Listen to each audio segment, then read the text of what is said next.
finance minister and economy minister. He wants the countries to have a significant common budget within the bloc. Now, of course, this is also a trip so that he can increase his stock as a major player within Eurozone politics. But there's also a more bilateral reason for his trip to Greece. He's also, of course, trying to placate Alexis Tsipras, who he managed to offend, because as he called for tighter rules on foreign investment within the EU, Tsipras, of course, rightly pointed out to him that that was inconsistent with demands that were made of Greece, because they had to privatize a lot of their public assets, and they ended up selling them to the Chinese in exchange for bailout money. So that's a pretty wide agenda for Macron to try and take care of there while he is in Greece. But at the forefront of it is his desire to be a key player within the Eurozone and see those reforms that he wants to get done. Well, just as you said, that seems to be Macron's, in the interest of Macron.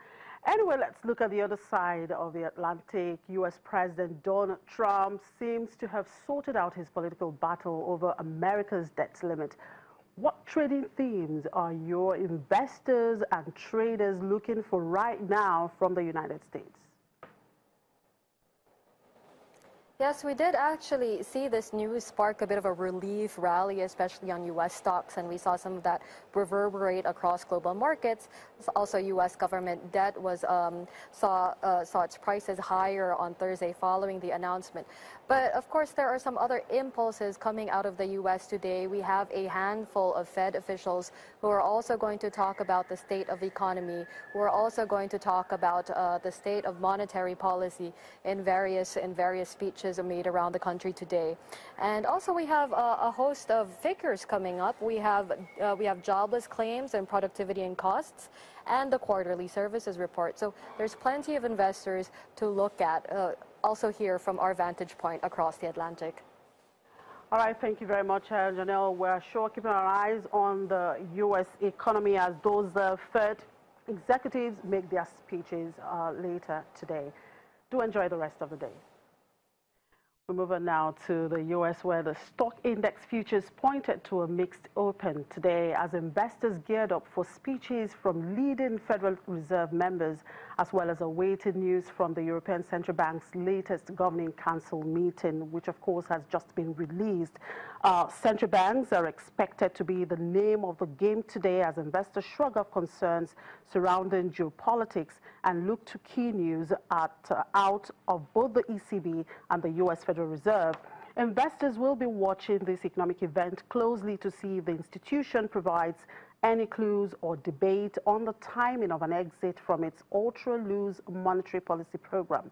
Meanwhile, in the States, a number of officials from the Fed are set to deliver remarks today. Meanwhile, investors will also be paying close attention to news coming out of Washington, D.C. In the last few days, investors have been digesting the comments surrounding the U.S. reaction to North Korea, in addition to news surrounding the end of deferred action for childhood arrivals. And looking at the future index, there we'll see the Dow Jones down 0.03%, S&P 500 0.01%, and NASDAQ up 0.10%.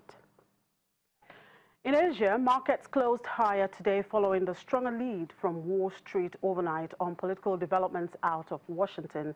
Japan's Nikkei 225 rose 0.2%. Across the Korean Strait, the Kospi bounced 1.14% to end at 2,346.19 after falling previously for 5 consecutive sessions. South Korean markets were also likely buoyed by news that the U.S. had decided to put aside plans to terminate a trade deal with it.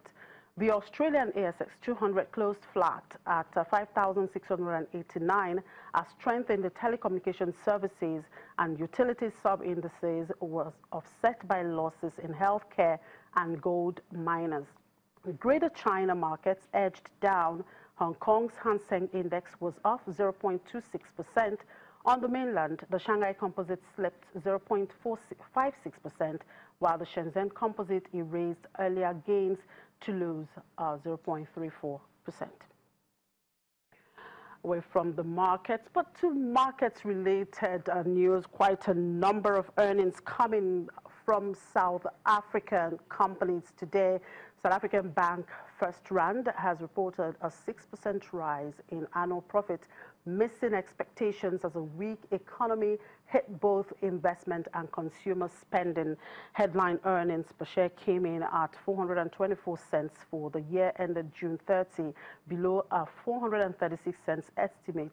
Headline EPS, which strips out certain one-off items, is the primary profit measure in South Africa.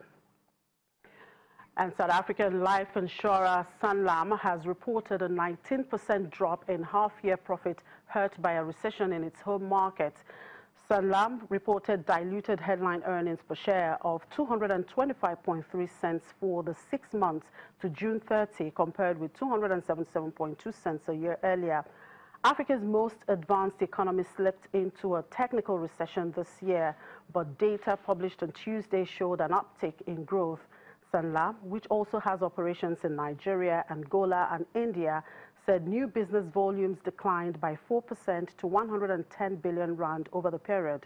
The life insurer said South African growth prospects will remain muted for the rest of 2017 and 2018, but added that commodity-based economies in the rest of Africa were benefiting from better terms of trade and a firmer global growth outlook. Still in South Africa, African Rainbow Minerals has reported a 166% rise in full-year profit, helped by higher commodity prices. Diluted headline earnings per share from continuing operations, which strip out certain one-off items, rose to 1,742 cents per share for the year to June 30 from a restated 654 cents for the previous year. ARM operates joint ventures with Anglo-American Platinum, ASO, Impala Platinum, and Glencore. It raised its dividend to 650 cents per share from 225 cents per share a year earlier. The company, which sold its indirect stake in Zambia's Lumbabe copper mine last month for $97 million, said it set aside a provision of 330 million rand for a possible settlement with miners who contracted lung disease. We'll take a quick break, and when we return, we'll look at all sector contributions to Nigeria's second quarter GDP. Do stay with us.